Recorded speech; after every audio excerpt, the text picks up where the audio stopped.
چلیے بسم اللہ الرحمن الرحیم۔ نیت و قصد کے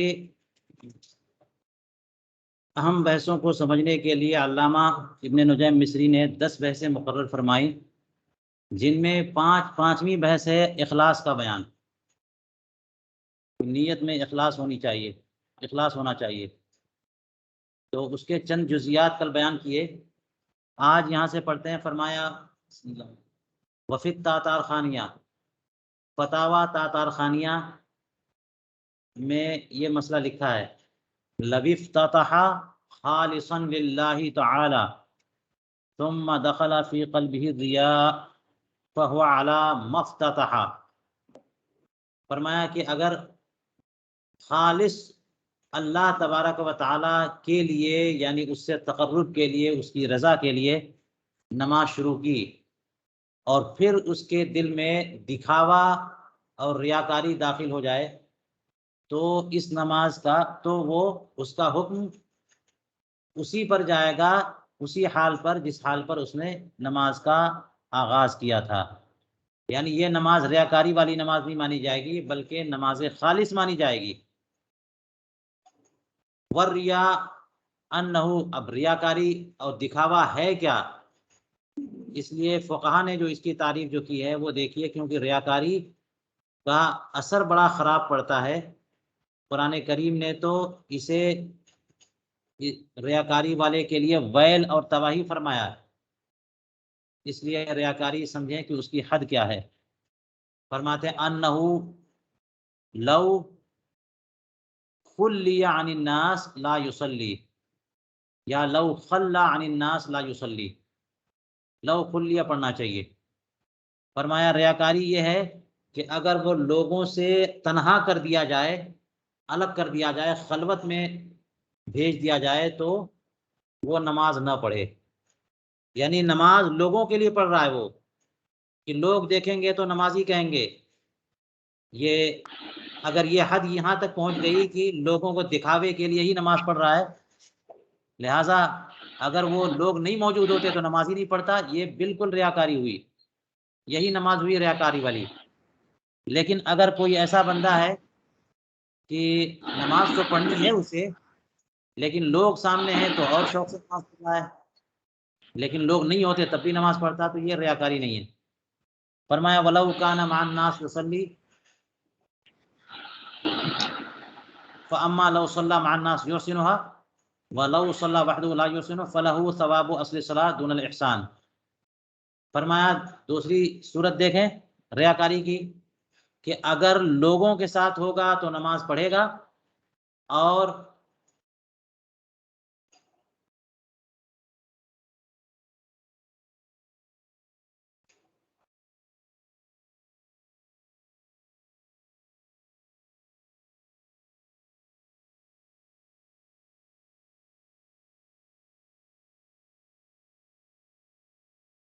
اس کی پھر دو صورتیں بتا رہے ہیں کہ فَأَمَّا لَوْ صَلَّى مَعَ النَّاسِ، کہ لوگوں کے ساتھ ہوگا تو نماز پڑھے گا۔ اب رہا یہ کہ اگر لوگوں کے ساتھ نماز پڑھے تو اسے اچھی نماز بنائے، یحسنها، اور اگر تنہا نماز پڑھتا تو اتنی اچھی نہ پڑھتا، تو اسے اصل نماز کا ثواب ملے گا، اور احسان یعنی اچھی نماز پڑھنے کا ثواب نہ ملے گا۔ اس کا مطلب کیا ہوا کہ اگر لوگوں کے ساتھ ہے تب بھی نماز پڑھے گا، اکیلے ہوتا تب بھی نماز پڑھتا، تو وہ ریاکاری نہیں ہے اس میں۔ لیکن ریاکاری کی ایک صفت اس کے اندر پائی جا رہی ہے اس حالت میں کہ اگر تنہا ہوتا تو مختصر نماز پڑھتا، اور لوگوں کے ساتھ ہے تو بڑی تفصیلی نماز پڑھ رہا ہے، پوری قرات لمبی تلاوت، لمبی تلاوت کرتا ہے، اور تسبیحات بھی 7 سے 10 11 تک کرتا ہے، اور اکیلے کرتا تو صرف 3 بار تسبیح کرتا۔ اس طرح سے بہت تعدیل ارکان مکمل طور پر بأحسن وضو کر رہا ہے، لیکن اکیلے ہوتا تب بھی نماز تو پڑھتا، لیکن شارٹ کٹ پڑھتا، تو اس ریاکاری کا کیا اثر ہوگا؟ فرماتے ہیں چونکہ اصل صلاۃ تو وہ پڑھتا نا، اس لیے اصل صلاۃ کا اصل نماز کا ثواب ملے گا، لیکن جو وہ اچھی نماز کر رہا ہے اس اچھائی اور احسان اس کا ثواب نہ ملے گا۔ فرماتے ہیں ولا يدخل الرياء فی الصوم، روزے میں ریاکاری کا کوئی دخل نہیں ہے. یہ نماز میں ریاکاری کا دخل ہے، روزے میں ریاکاری کا دخل نہیں ہے. یہی فقہا نے فرمایا، جیسا کہ رسول کریم علیہ الصلوۃ والسلام کی حدیث پاک ہے کہ آپ نے بطور حدیث قدسی ہے کہ اللہ تبارک و تعالیٰ کا ارشاد کہ الصوم لی وانا اجزی بہ، یہ روزہ صرف میرے لیے ہوتا ہے اور میں ہی اس کی جزا دوں گا.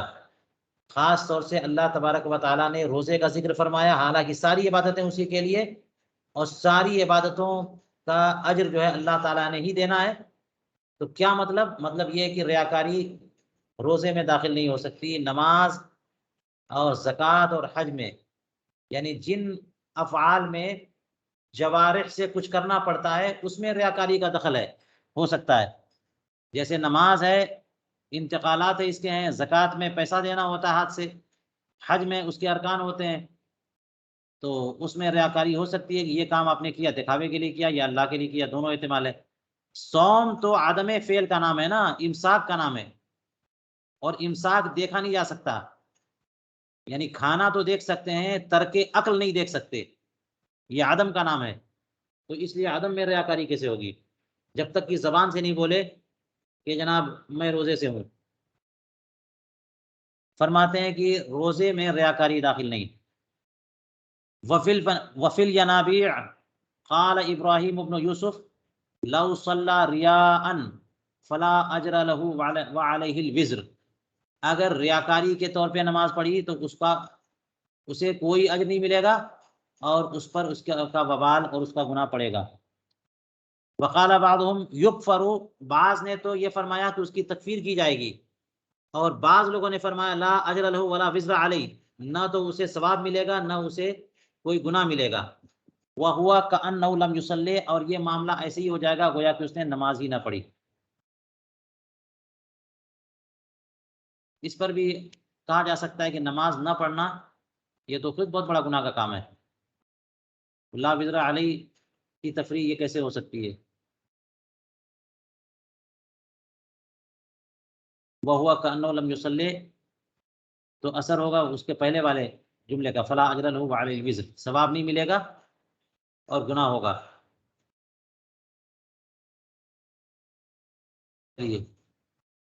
فرماتے ہیں کہ فتاوی والوالجیہ میں یہ بات لکھی ہے، اذا اراد ان یصلی او یقرأ القرآن فیخاف ان یدخل علیہ الریاء فلا ينبغی ان یترک لأنہ امر موہوم، کہ جب نماز پڑھنے کا ارادہ کرے یا قرآن کریم کی تلاوت کرنا چاہے اور اسے اندیشہ گزرے کہ کہیں ریاکاری اور دکھاوت اس پہ داخل شامل نہ ہو جائے، تو اس وجہ سے تلاوت کرنا چھوڑ نہ دے یا قرآن کریم نماز پڑھنا ترک نہ کر دے. اسے ترک نہیں کرنا چاہیے.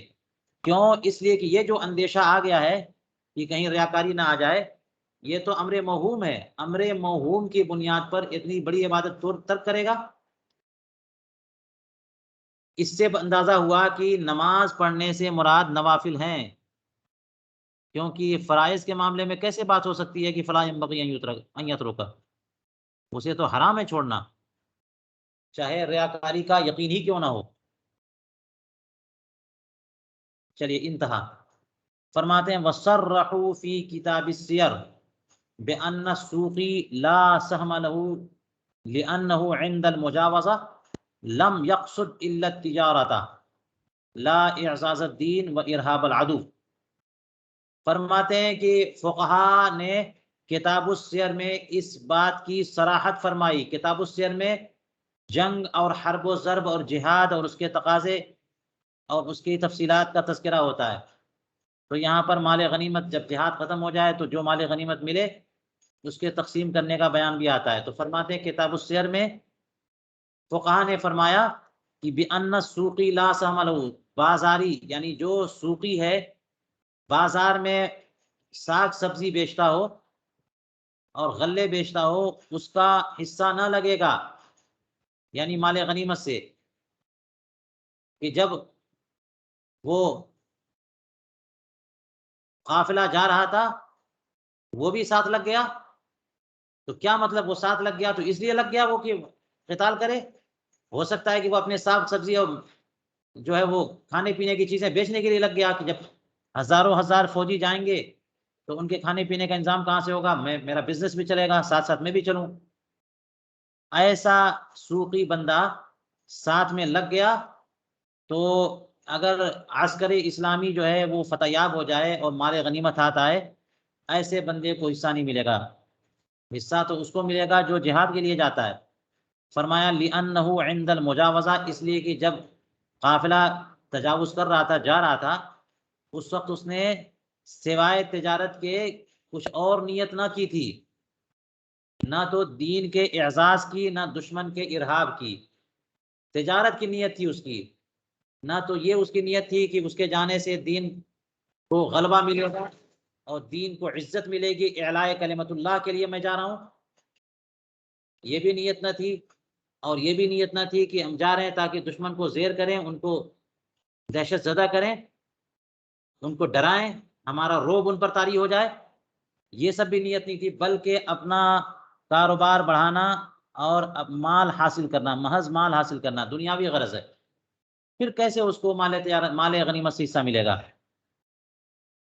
فَإِنْ قَاتَلَ اسْتَحَقَّ لِأَنَّهُ ظَهَرَ بِالْمُقَاتَلَةِ أَنَّهُ قَصَدَ الْقِتَالَ وَالتِّجَارَةُ تَبْعٌ فَلَا تَضُرُّهُ۔ ہاں اگر وہ جہاد کرنے لگے، جنگ کرنے لگے، یہی بندہ جو بازار والا، سبزی بیچنے والا، مسلمانوں کے ساتھ محاذ پر گیا اور وہاں پہنچنے کے بعد اس نے جنگ کی، تو جنگ کرنے کی، جنگ میں شرکت کی بنیاد پر وہ مال غنیمت کا مستحق ہو جائے گا۔ کیوں؟ اس لیے کہ جو اس نے مقاتلہ کیا ہے، جنگ میں شرکت کی ہے، دشمن کی فوجوں سے قتال کیا ہے، اس سے ظاہر ہو گیا کہ اس کا قصد و ارادہ قتال کا تھا، نہ کہ تجارت کا۔ وَالتِّجَارَةُ تَبْعٌ، وہ مال بھی ساتھ لے کے گیا تھا بیچنے کا، تو وہ تجارت کا معاملہ اس کا تبعاً تھا۔ فَلَا تَضُرُّهُ، تو یہ تجارت کی نیت اسے مضر نہیں ہوگی۔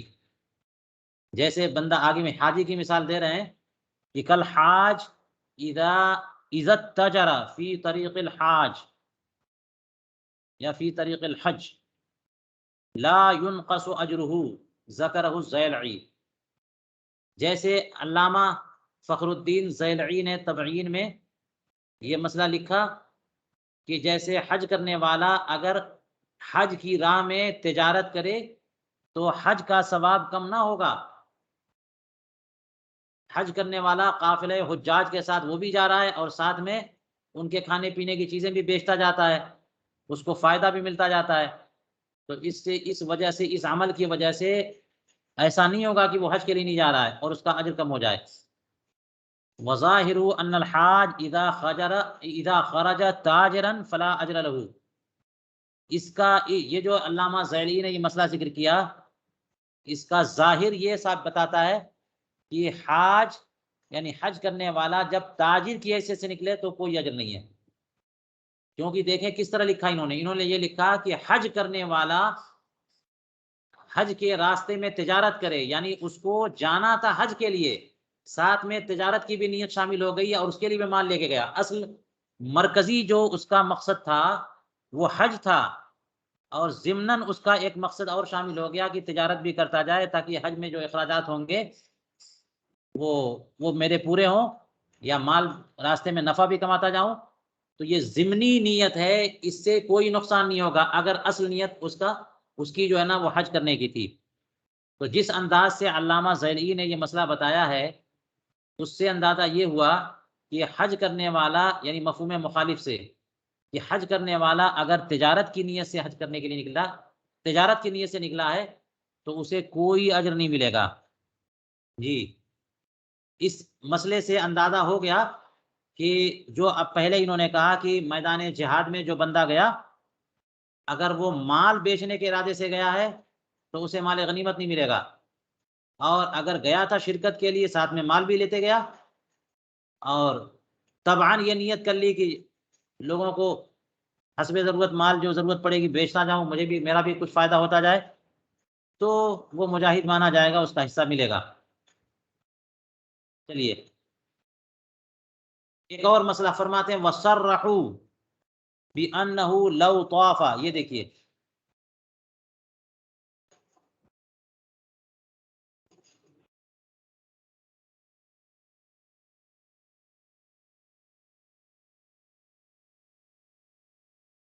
یہ وَصَرَّحُوا بِأَنَّهُ لَوْ طَافَ طَالِبًا غَرِيمَهُ لَا يُجْزِئُهُ وَلَوْ وَقَفَ بِعَرَفَةَ طَالِبًا غَرِيمَهُ أَجْزَأَهُ وَالْفَرْقُ ظَاهِرٌ۔ فرماتے ہیں کہ فقہا نے اس بات کی صراحت کی ہے کہ اگر اپنے غریم کی طلب میں تلاش میں پکڑنے کے لیے اس نے طواف کیا تو یہ طواف کافی نہیں ہوگا۔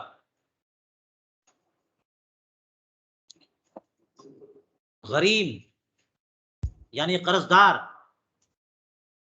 مدیون، کوئی بندہ ہے جس کو زید نے قرض دیا ہے تو وہ واپس لوٹا ہی نہیں رہا ہے، زید کا وہ غریم ہے واپس لوٹا ہی نہیں رہا ہے پیسہ، اب زید اس کی تلاش میں ہے، مل نہیں رہا، یہاں تک کہ وہ بندہ غریم جو ہے مدیون مطاف میں مل گیا، حرم شریف میں مطاف میں مل گیا، جیسے ہی ملا ویسے ہی وہ طواف کر رہا تھا اور زید نے اس کا پیچھا کیا، 7 پھیرے اس نے لگائے، اس کا پیچھا کرتے کرتے 7 پھیرے اس نے بھی لگا لیے، تو کیا یہ طواف عبادت ہوا؟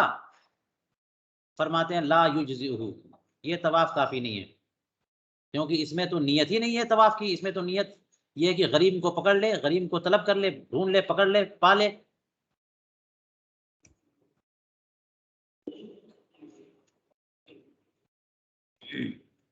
لیکن اسی طرح کا ایک اور مسئلہ فرماتے ہیں کہ اگر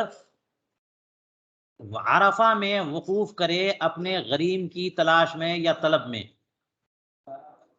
وہی مقروض ہے اور مقروض جو ہے کہاں بیٹھا ہوا ہے؟ عرفہ میں بیٹھا ہوا ہے، یہ بھی جا کے وہیں بیٹھ گیا، جاؤ دو پیسہ دو لا کے، میں ہٹتا نہیں یہاں سے جب تک کہ تم پیسے نہیں دو گے۔ تو وقوف اس قرضدار نے بھی کیا اور اس طالب نے بھی کیا، تو کیا اس وقوف عرفہ کا اعتبار ہے؟ فرماتے اجزاؤہ، یہ معتبر ہے۔ یہاں فرمانے والفرق ظاہر، دونوں میں فرق بالکل ظاہر ہے، یہ تو کہہ رہے ہیں ظاہر ہے، پتہ نہیں کیسے ظاہر ہے، بلکہ اس میں علامہ حموی نے بھی ذکر کیا ہے، اس پر ایراد بھی کیا ہے، تو اس کا فرق جو ہے آگے انہوں نے 8ویں بحث میں ذکر کیا ہے، جس کا خلاصہ کچھ یوں ہے کہ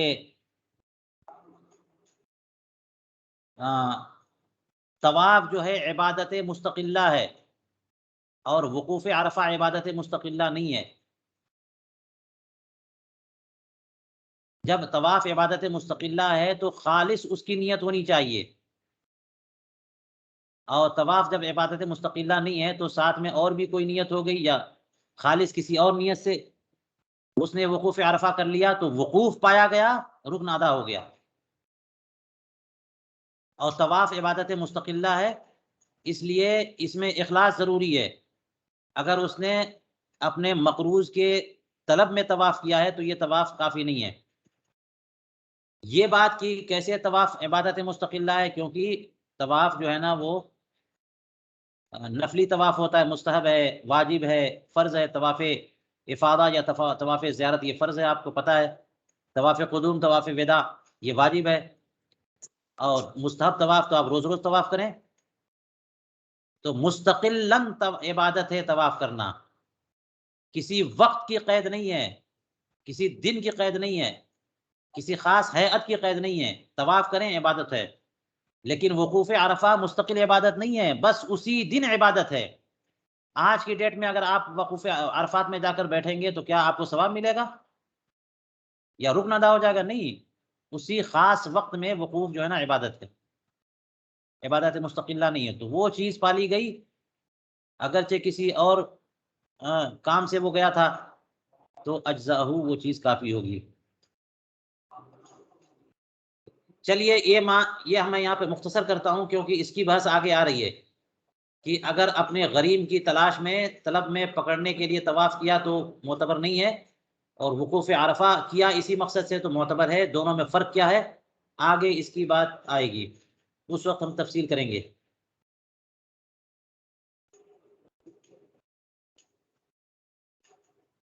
اور دیکھیے ایک مسئلہ فرماتے ہیں وقالو لو فتح المصلی علی غیر امامہ بطل الصلاۃ لقصد التعلیم، اگر نمازی نے اپنے امام کے علاوہ کسی اور کو لقمہ دے دیا تو نمازی کی نماز باطل ہو جائے گی۔ کیوں باطل ہو جائے گی؟ کیونکہ ایسا اس نے تعلیم کے ارادے سے کیا ہے۔ تعلیم کے ارادے سے کرے تو یہی ہے کہ اعتبار قصد کا ہے اور اس میں اخلاص چاہیے، کوئی اور نیت شامل نہیں ہونی چاہیے۔ لہٰذا اگر مصلی نے، نمازی نے امام کے علاوہ کسی اور کو لقمہ دے دیا تو یہ تعلیم مقصود ہے نا، کہ فلاں بندہ جو ہے نا بغل والا، یا کوئی منفرد نماز پڑھ رہا ہے یا کوئی اور جماعت ہو رہی ہے بغل میں، اس کے امام نے، اس جماعت کے امام نے غلطی کر دی، تو یہ بتا رہا ہے کیوں؟ تعلیم، یہ تعلیم ہوئی۔ اس کی نماز کی صحت اس تلقین پر جو ہے وہ مدار نہیں رکھتی، تو کیوں اس نے بتایا؟ یہ کلام ہو گیا، اور کلام منافی صلاۃ ہے، نماز ٹوٹ گئی۔ لہٰذا اگر یوں نہیں بلکہ بس یوں ہی آیت کریمہ کی تلاوت کر رہا تھا، حالانکہ تلاوت کرنا اس کے لیے منع ہے امام کے پیچھے، لیکن وہ تلاوت کر رہا تھا، تو تلاوت، جہری تلاوت سے، مقتدی کی جہری تلاوت سے نماز تو نہیں ٹوٹتی، اجازت اس کی نہیں ہے مگر نماز نہیں ٹوٹتی۔ اتفاق سے ایسا ہوا کہ وہ تلاوت کر رہا تھا اور کسی اور کو، امام کے علاوہ کسی اور نے تلاوت میں غلطی کی اور اس نے وہی والی آیت تلاوت کر دی، اس کی تعلیم کی غرض سے نہیں، بس اس طور پر کہ یہ تلاوت جاری تھی اس کی، اور اس کی تلاوت سے اس نے سیکھ لیا، تو اس طرح سے نماز اس کی باطل نہیں ہوگی۔ اس نے اتفاق سے دونوں تلاوتیں میچ کر گئی، اور اس کی تلاوت سے غیر امام نے کچھ تلقین حاصل کر لی، تو اس سے اس کی نماز نہیں جائے گی۔ لیکن اگر اس غیر امام کی تلقین و تعلیم کے ارادے سے اس نمازی نے جو مقتدی ہے کچھ آیتیں پڑھ دی تو اس کی نماز باطل ہو جائے گی، کیونکہ یہ کلام ہے۔ یہ بات ہو گئی کہ نماز میں یا تمام عبادات میں اخلاص ضروری ہے۔ قصد و ارادہ اگر ہو جائے کسی اور کو بتانے کا تو وہ کلام ہو جائے اور اس سے نماز باطل ہو جائے۔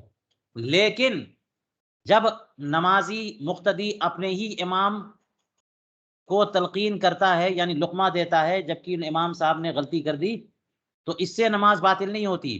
کیوں؟ اس لیے کہ اس مقتدی کی نماز کی صحت بھی مبنی ہے امام کی نماز کی صحت پر، تو گویا کہ وہ اپنی نماز کی اصلاح کے لیے وہ کر رہا ہے، اور ایسی اجازت دی گئی ہے بقدر ضرورت، چونکہ ضرورت ہے۔ اگر وہ تلقین نہ کرے تو امام غلطی کر جائے، ہو سکتا ہے ایسی غلطی کر جائیں جس سے نماز فاسد ہو جائے، اس لیے ضرورت کی بنیاد پر اجازت دی گئی کہ تم لقمہ دے سکتے ہو۔ لقمہ دینا کلام ہے، لہٰذا صرف اپنے امام کو لقمہ دینے کی اجازت ہے بقدر ضرورت، ضرورت، کسی اور کو لقمہ دینے کی ضرورت نہیں ہے جبکہ بندہ ابتدا میں ہو یا نماز میں ہو۔ چلیے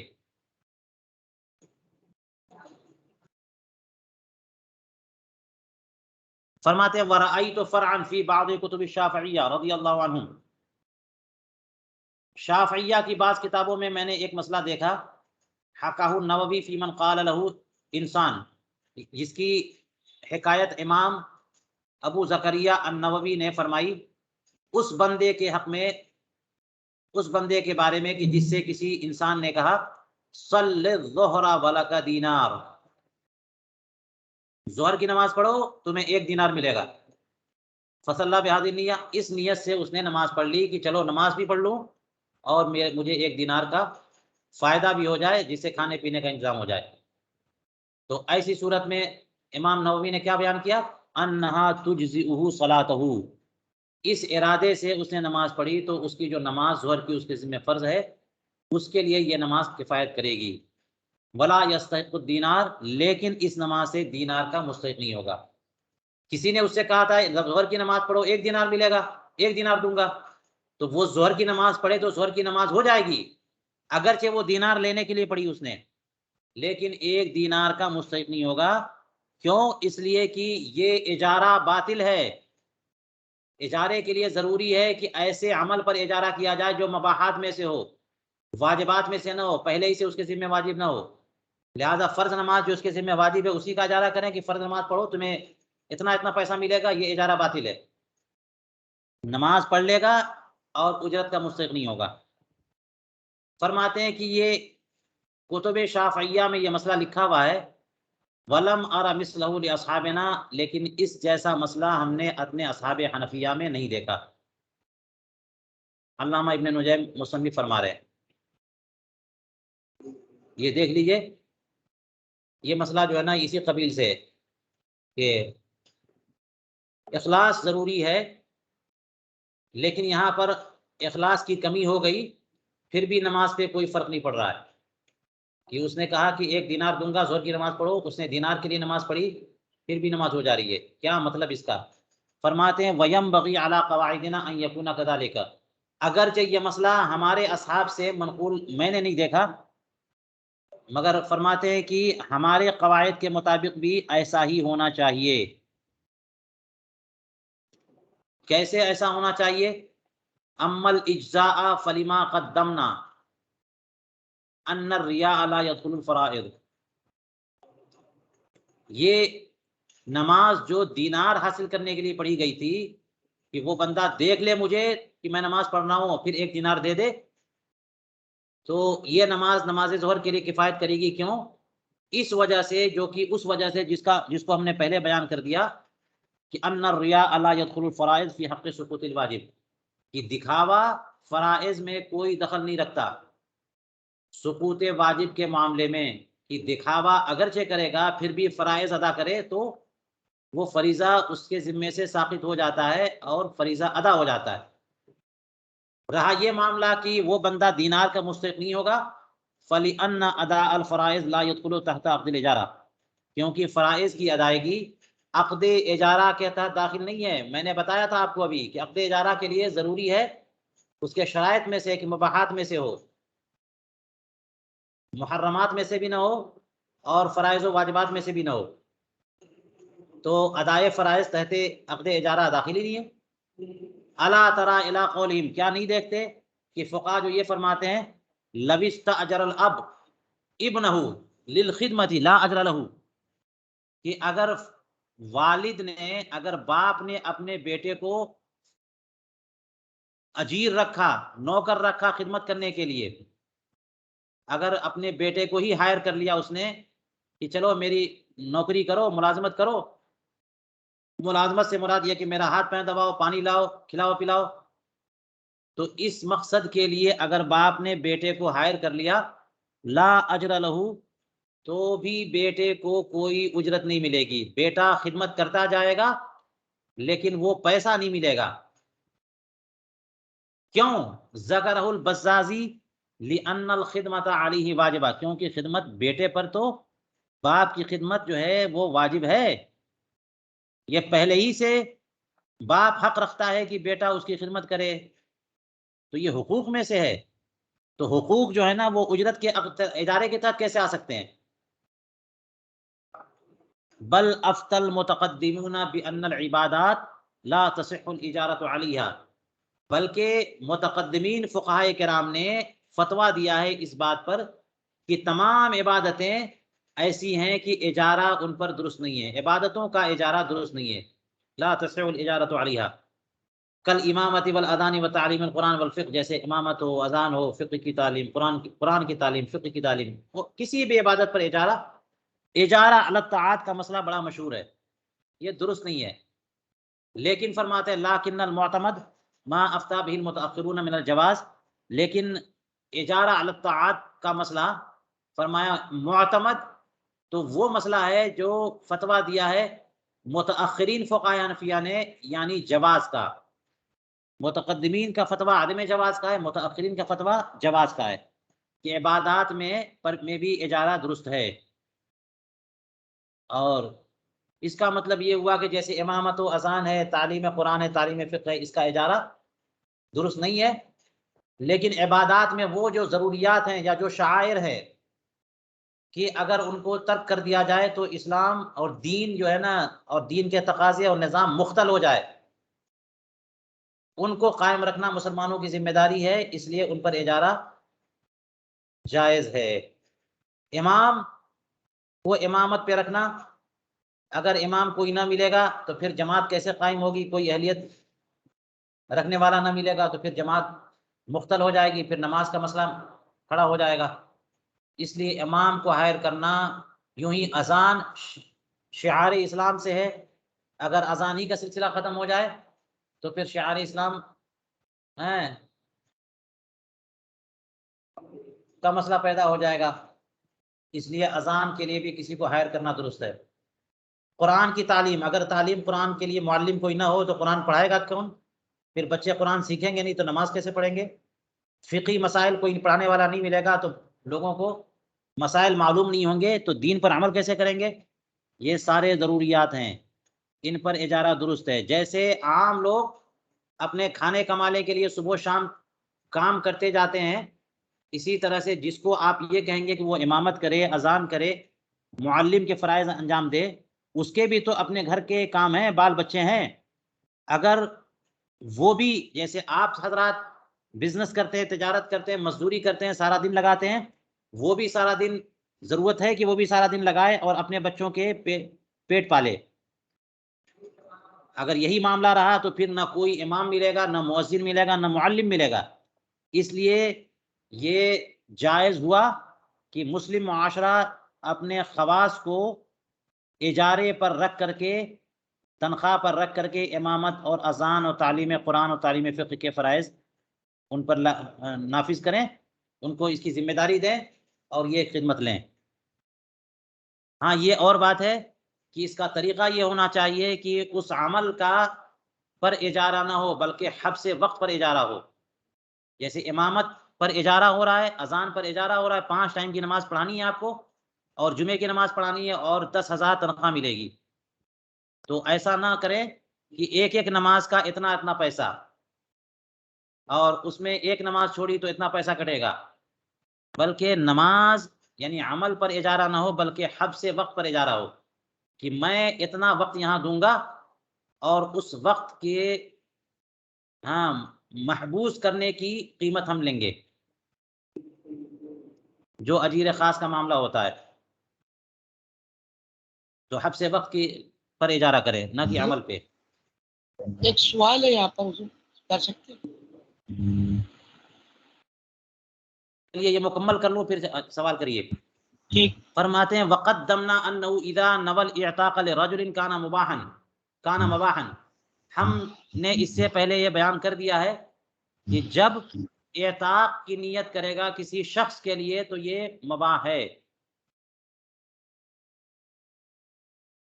اس کا مطلب کیا ہوا؟ یہ ایک مسئلہ بیان کر دیا انہوں نے، یعنی کسی بندے کے لیے اعتاق کرے تو یہ بھی درست ہے، یعنی خالصۃ لوجہ اللہ اعتاق نہ کرے، آزاد کرنا غلام کا یہ بھی ایک کار ثواب ہے، اس کی فضیلتیں مذکور ہیں حدیث کی کتابوں میں۔ لیکن اگر کوئی بندہ کسی غلام کو آزاد کرے کہ اس کا باپ راضی ہو جائے گا اس کے بیٹے کو آزاد کر دیا جائے، ان کو خوش کرنے کے لیے آزاد کر دیا، تو یہ اعتاق لرجل ہوا، تو یہ درست ہے کہ نہیں ہے؟ کہتے ہیں کہ کانا مبان، یہ اعتاق درست ہے، اور اس کی وجہ یہ ہے کہ من حیث الوضع اعتاق عبادت نہیں ہے، اسی لیے کافر بھی اگر غلام کو آزاد کرے تو آزاد کرنا نافذ ہو جاتا ہے، حالانکہ کافر جو قربت کا اہل نہیں ہے۔ اس سے اندازہ ہوا کہ اعتاق عبادت نہیں ہے، من وجہ عبادت ہے، من وجہ عبادت نہیں ہے، من حیث الوضع عبادت نہیں ہے، ورنہ کافر سے اعتاق درست نہ ہو۔ اس لیے یہ مسئلہ یہاں پر بیان کیا ہے۔ علامہ حموی نے اعتراض کیا کہ یہ مسئلہ کیوں یہاں بیان کیا؟ ہو سکتا ہے بس اس قدر اشتراک کی بنیاد پہ بیان کیا ہو کہ دیکھیں یہاں پر اخلاص تو نہیں ہے مگر پھر بھی یہ عمل درست ہو جا رہا ہے، تو بعض مسائل اس سے مستثنا ہو سکتے ہیں۔ بہرحال فرماتے ولم ارى حکم ما اذا نوى الصوم والحمیۃ،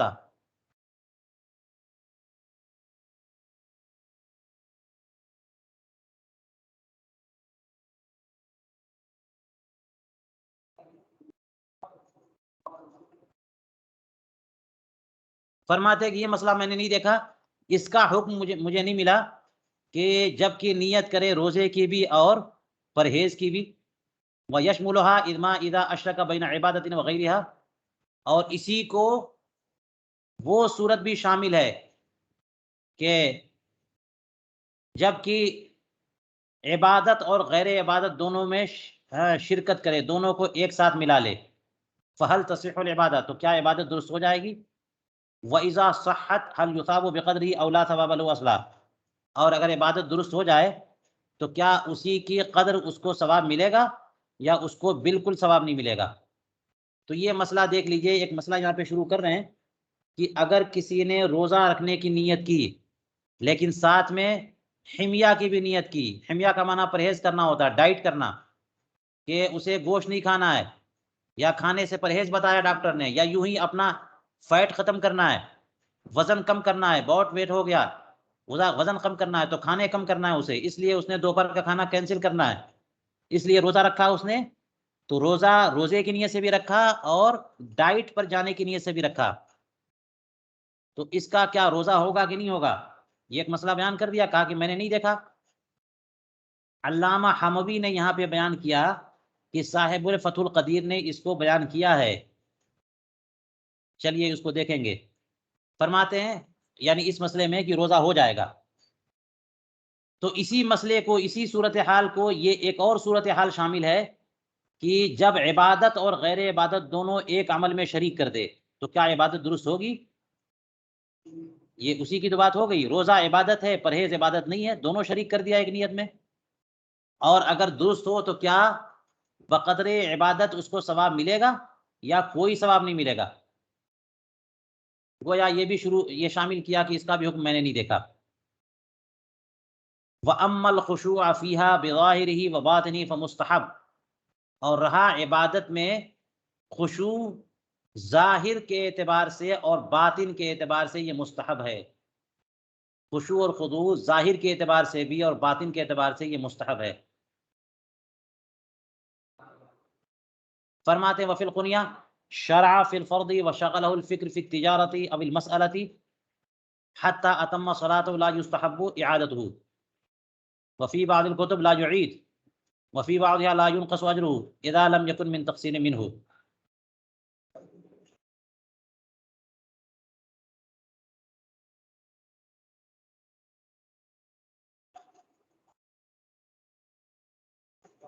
فرمایا قنیہ میں یہ مسئلہ ہے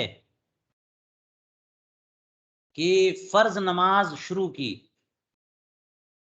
فرض نماز شروع کر لی اور اب اسے تجارت یا کسی اور مسئلے کی فکر ستانے لگی. تجارت کی فکر آ گئی بیچ میں کہ مال کہاں بیچوں، کوئی کسٹمر آیا کہ نہیں آیا، ہو سکتا ہے کوئی کسٹمر آ جائے، میں نماز میں ہوں. اس قسم کی کوئی فکر آ گئی اسے نماز کے دوران، یا کسی اور مسئلے کی فکر آ گئی، یہاں تک کہ اسی حال میں اس نے نماز مکمل کی تو کیا اعادہ واجب ہوگا؟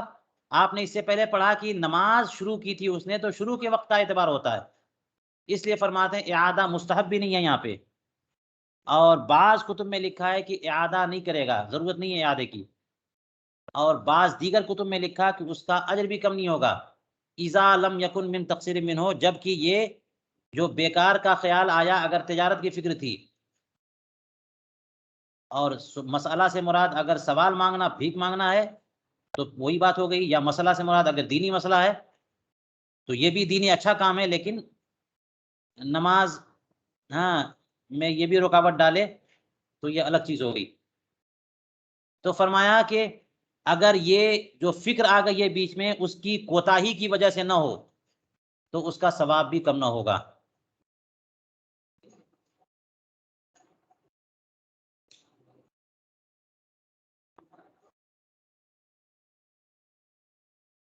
یہ قنیہ کی عبارت یہاں پہ مکمل ہوئی. یہاں پر اب چھٹی بحث شروع کریں گے، اس لیے یہیں پر اپنے آج کا درس مکمل کرتا ہوں. حالانکہ چھٹی بحث جو ہے وہ یہ 5ویں بحث کا جو آخری مسئلہ ہے اسی سے چھٹی بحث نکلتی ہے، اس لیے اس پہ انشاءاللہ اگلے درس میں انشاءاللہ ہم تفصیل سے گفتگو کریں گے. جی بتائیے کیا سوال تھا؟ السلام علیکم. وعلیکم عبارت السلام. کے مطابق اوپر جو عبارت پڑھی تھی لو خلیہ، مجہول پڑھا تھا آپ نے، اگر خلا پڑھا جائے معروف تو بھی ترجمہ صحیح ہو رہا ہے. ترجمہ ہو سکتا ہے صحیح، اسی لیے میں نے خلا بھی پڑھا. دیکھے کہاں پہ ہے وہ اوپر سب سے جو ہے فہو اعلی مفتتح والریاء انه لو خلا یہ ٹھیک. الناس لا يسلم. اصل میں خلا جو ہے نا وہ پھر اس کو اس لیے میں نے مرجو قرار دے دیا کیونکہ خلا کے لیے کوئی مفعول تو ہونا چاہیے نا. کہاں گیا؟ ٹھیک ہے لازم تو نہیں نا ہے، متعدی ہے نا. کہاں گیا وہ؟ جی آگے شروع میں اوفی تاتار خانیہ. ہاں لو خلا عن الناس لا یصلی، تو اس کا مفعول کہاں گیا؟ خلا کے لیے کوئی مفعول تو ہونا چاہیے نا. خلا جو خلی تخلیہ جو ہے لوگوں سے کنارے کرنا، الگ کرنا. مفعول غیر سری نہیں ہوگا عن الناس، مفعول غیر سری. ہاں نہیں تو لوگوں سے یعنی کس کو؟ اس لیے لو خلی عن الناس کا معنی ہوگا اس کا ہوا کی ضمیر جو نائب فاعل ہوگی وہ ہو گئی، ہو گیا اس کا مفعول. تو اس لیے لو خلیہ پڑھنا ہی بہتر ہے. ٹھیک ہے. اچھا جی اسے دوسرا حضور سوال یہ تھا اس کے نیچے عبارت میں ہی سوال ہے، عمل اجزاء آپ نے پڑھا ہے نصب. دیکھیے میں پڑھتا جاتا ہوں، توجہ رہتی ہے، کبھی توجہ ہٹ بھی جاتی ہے، کوئی ایسی غلطی ہو سکتی ہے. فرمائیے، سوال بولیے. کرنے کا مقصد ہاں عمل اجزاء آپ نے پڑھا. سوال کرنے کا مقصد یہ کہ ہماری جو ہے تشفی ہو جائے اس میں. کوئی کوئی اگر نسخہ، اور کوئی نسخہ میرے خیال میں ایسا ہے، لیکن کس نسخے پہ کیا بھی اعتماد کیا جائے. وہ لوگ بڑی بڑی غلطیاں کر جاتے ہیں جو اعراب جی لگاتے جی ہیں. اب بتائیے کہاں پہ عمل؟ عمل اجزاء فلما قدمنا ان الرياء لا يدخل الفرائض في وہیں حق پہ ہے. سقوط. یہ کہاں ہے؟ اچھا یہاں ابھی آخر میں ہوگا. جی یہ جو مسئلہ بیان کیا ہے کہ اگر کسی کو کہا ظہر کی نماز پر دینار دوں گا، صلی ظہر ولک دینار فصلی بہذه النیت انها تجزئ صلاۃ. ہاں عمل اجزاء فلیما قدمنا، کیا جی سوال جی ہے؟ سوال یہ تھا حضور آپ نے نصب پڑھا تھا تو کس اگر پہ نصب کی وجہ جی جی کس پہ نصب پڑھا تھا میں نے؟ عمل اجزاء نہیں نہیں نصب نہیں ہوگا. عمل اجزاء. ٹھیک حضور اس میں عمل خشوع یہ جو آخر میں ہے یعنی 3 لائنیں پہلے اور اس کو اس بھی کے رفع بعد پڑے. فلما نہیں ہے، فلیما قدمنا. کلمہ ٹھیک ہو گیا حضور. کیا پوچھ رہے ہیں؟ اور پھر آخر میں جو حضور ہے کہ وہ کہ کوئی بندہ جو ہے نا اس عبارت سے اعراب بھی لگا دیا کرے، یہ بہت بڑا کام ہوگا اگر کوئی کرے گا تو. ٹھیک ہاں حضور آخر کیونکہ میں جو یہ مسئلہ بیان کیا روزے کا، آپ نے فتح القدیر کا جزیہ بیان کیا کہ روزہ ہو جائے گا. اس کے بعد جو بیان کر رہے ہیں وہ عمل خشوع، تو اس پر بھی رفع پڑیں گے. آ گیا.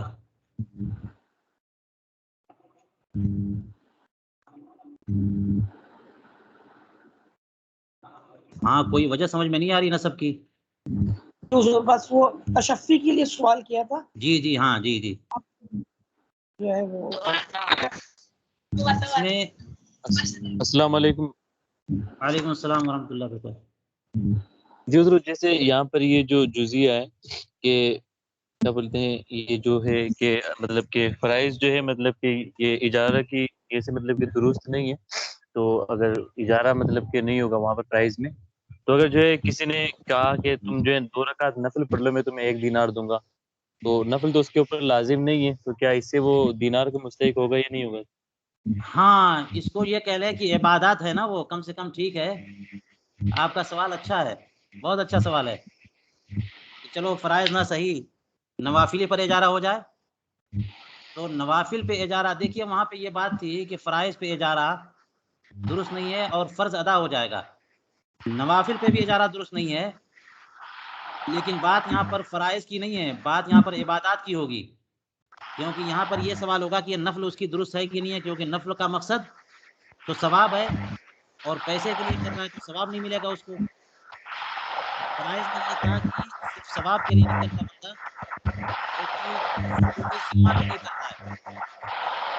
یہاں پہ سقوط ذمہ ہو جائے گا اور نوافل میں سقوط ذمہ کے لیے تو نوافل نہیں پڑھتے لوگ، ثواب کے لیے پڑھتے ہیں.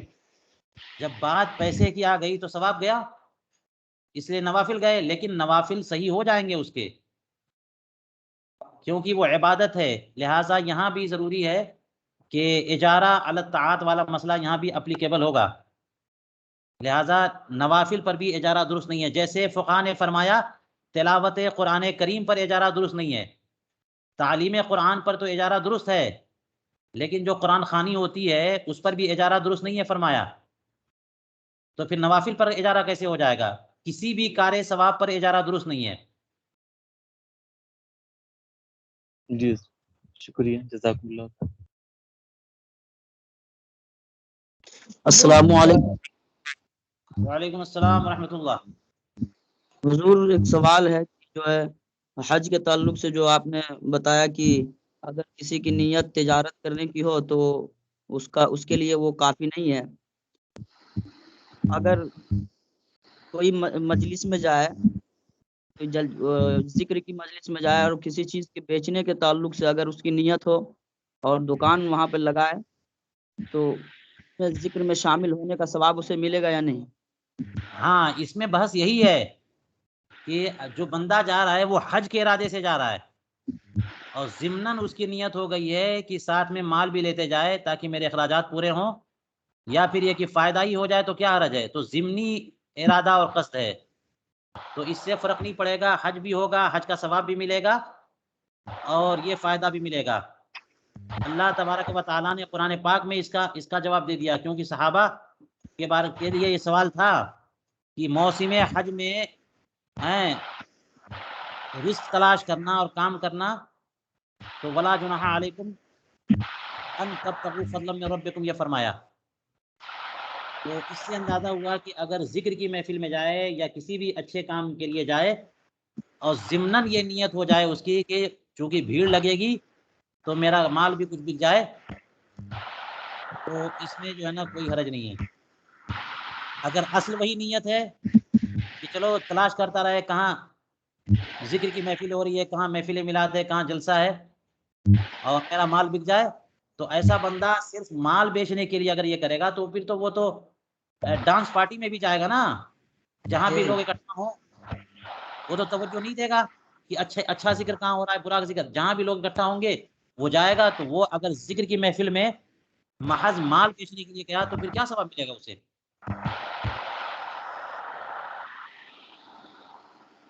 چلیے. السلام علیکم سر. وعلیکم السلام ورحمۃ اللہ وبرکاتہ. جیسا کہ ریاکاری نہیں ہے، ریاکاری روزے میں نہیں ہے، روزے میں ریاکاری نہیں ہوتی.